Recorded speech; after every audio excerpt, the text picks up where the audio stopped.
Jamais j'emploie le mot maman, parce que j'ai pas eu de maman. Je lui dis, est-ce que tu te souviens quand tu m'as tripoté quand j'étais petite fille? Elle me répond pas, donc je le répète.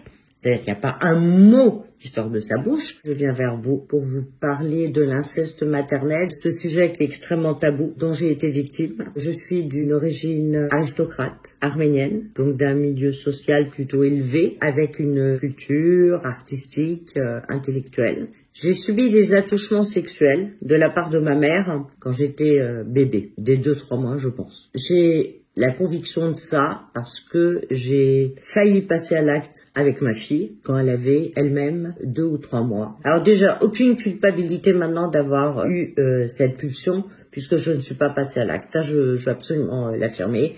J'ai eu la pulsion de répétition, c'est-à-dire de commettre le même acte que ma mère avait commis sur moi, à savoir des attouchements sexuels, mais même des viols, puisqu'il y a eu pénétration digitale. Donc j'ai failli reproduire.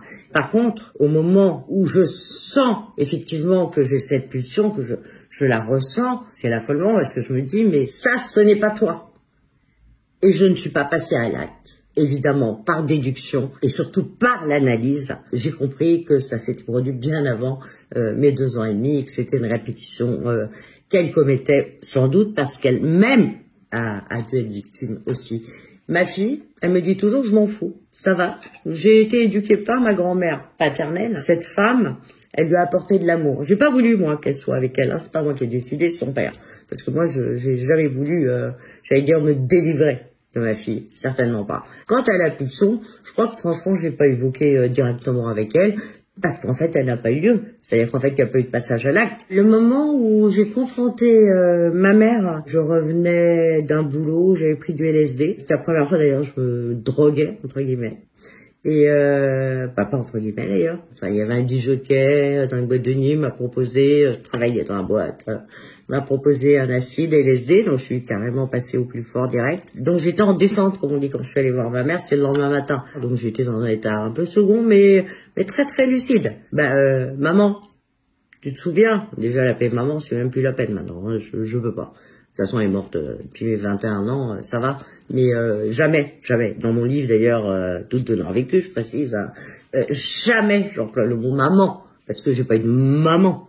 J'ai déjà pas eu de papa, il est mort, j'avais 9 ans. Donc, je lui dis, est-ce que tu te souviens quand tu m'as tripoté quand j'étais petite fille? Elle me répond pas, donc je le répète. C'est-à-dire qu'il n'y a pas un mot qui sort de sa bouche, mais c'est juste un hochement de tête négatif. Et tu dis, non, quoi. Non. Elle a regardé ses pompes et évidemment, elle était dans le déni le plus infernal pour moi, en fait. Mais enfin, auparavant, elle était allée voir un psychiatre. Je me souviens parce qu'elle était épileptique.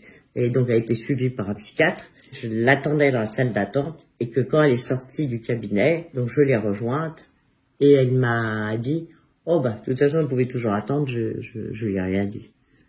Mais c'était quoi? Rien dire. En fait, la psychanalyse, c'est passionnant. La psychanalyse, c'est un travail sur l'inconscient qui demande des années. C'est pas vrai. On peut pas, avec une petite thérapie, considérer et surtout analyser ce qu'on a vécu dans l'enfance. C'est à travers les mots, MOTS, qu'on arrive avec un guide, donc quelqu'un évidemment d'autoriser professionnellement, parce qu'un psychanalyste, c'est quelqu'un qui connaît son travail sur les comportements, sur la gestuelle, sur les mots avant tout. Je crois que la psychologie, c'est pas fait pour tout le monde, parce que on est encore dans une ère où tout est rationaliste, matérialiste, etc. Et que de parler de ses états d'âme, de parler de ses émotions, de parler de qui on est, c'est impossible pour certains. Moi, je ne vis qu'avec mes émotions, je suis une artiste. Et donc, j'ai raté ma vocation de chanteuse à cause d'elle. Et ça, pour moi, c'est peut-être le pire. C'est ma souffrance, c'est mon vide, c'est ma noirceur. C'est le fait de ne pas avoir réussi à chanter. Donc maintenant, je crie. Voilà, je crie maintenant.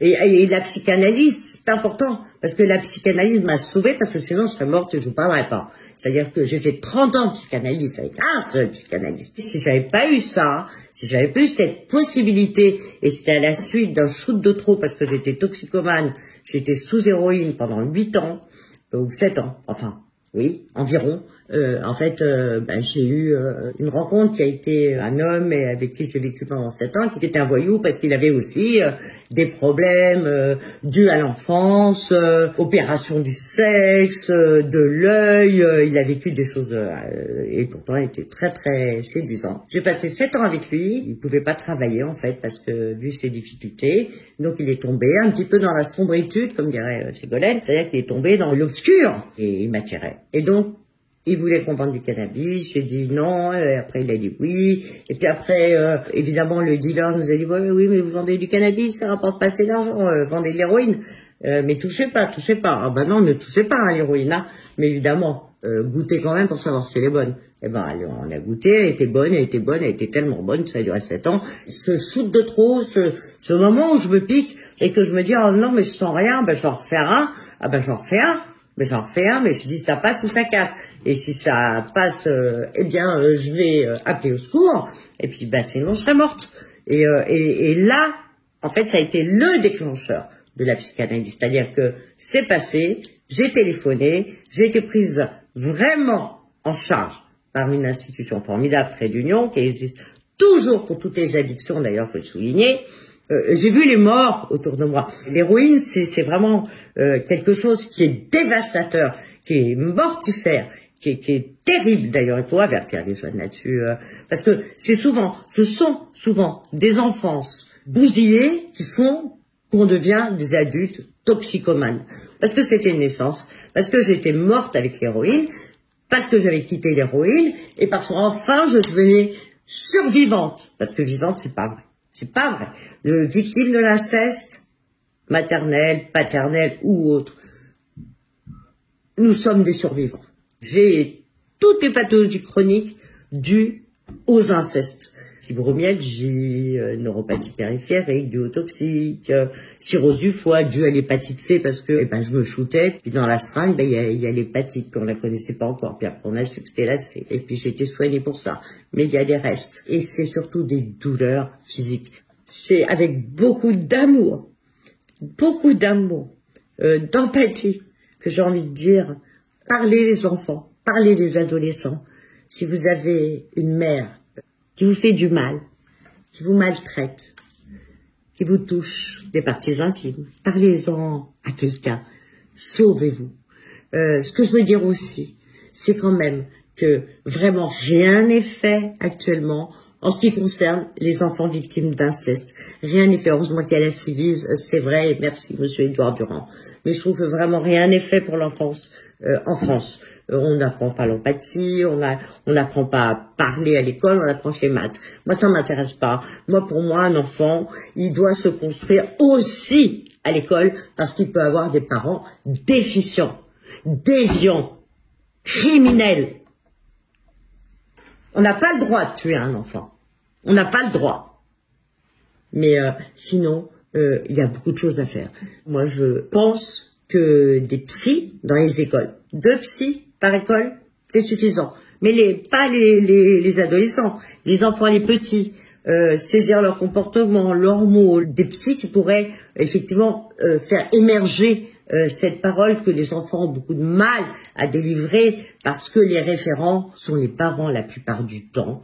Et la première emprise, ce sont les parents. Il faut pas se voiler la face. J'ai fait une psychanalyse, je sais de quoi je parle. Et c'est pas parce que moi, j'étais incestuée, c'est qu'on n'a pas besoin d'être incestué pour être sous emprise de ses parents et de répéter de génération en génération. Empêchons le processus des pathologies chroniques qui fait que moi j'ai cassé la chaîne de l'inceste. Ça, je veux le dire. Oui. Moi, j'ai cassé la chaîne. Mes enfants ne vont pas incestuer. J'en ai 3, ils vont pas incestuer. J'insiste, inceste tué.